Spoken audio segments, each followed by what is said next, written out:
While this has been a popular feature in the travel section of news websites, it hides an important question. Why are they doing that? And why would a country like Italy need to pay people to live there?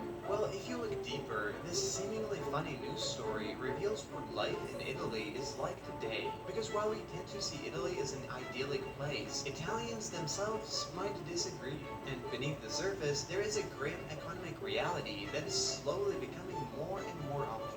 So why is Italy paying people to move there? Why are there so many empty houses? And why is all of that really bad news? Of all sizes, there are millions of empty homes, and the number is rising every year. And many of them are beautiful historical houses in some of the most picturesque parts of the Italian countryside. Houses that are literally part of Italy's cultural heritage.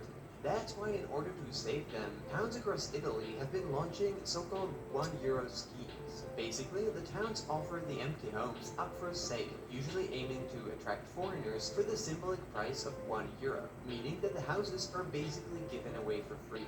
They do come with some conditions, and usually the buyers are required to contractually agree to spend a certain amount of money on renovation, since most of the houses have been empty for quite a while, but even so, the cost of the renovation is quite low, and it's usually between 20 to 30,000 euros. And so while a potential buyer gets an extremely cheap property, the local town has one less crumbling house to worry about. But while that's where the articles about this usually end, this is where the really interesting part begins. Because the real question at the bottom of this is, why are there millions of empty houses in the first place? And what does that say about Italy? And well, the answer, unlike the Italian countryside, is not pretty. It's called the Silver Tsunami.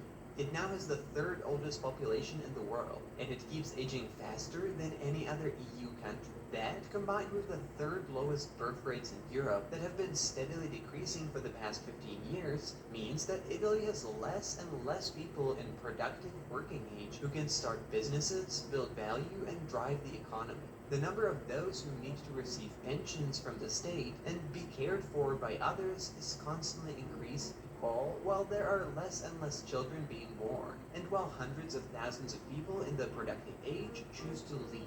And while many countries are dealing with one or two of those challenges, Italy has the perfect combination of all three at the same time. Crisis, Italy is simply running out of people.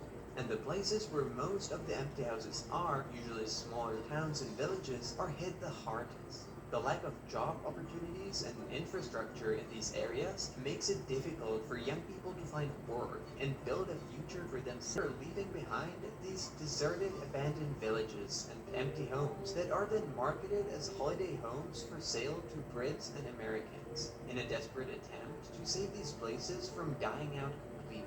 Weirdly enough, at the same time, Italy is one of the countries with the highest percentage of adults living with their mom and dad.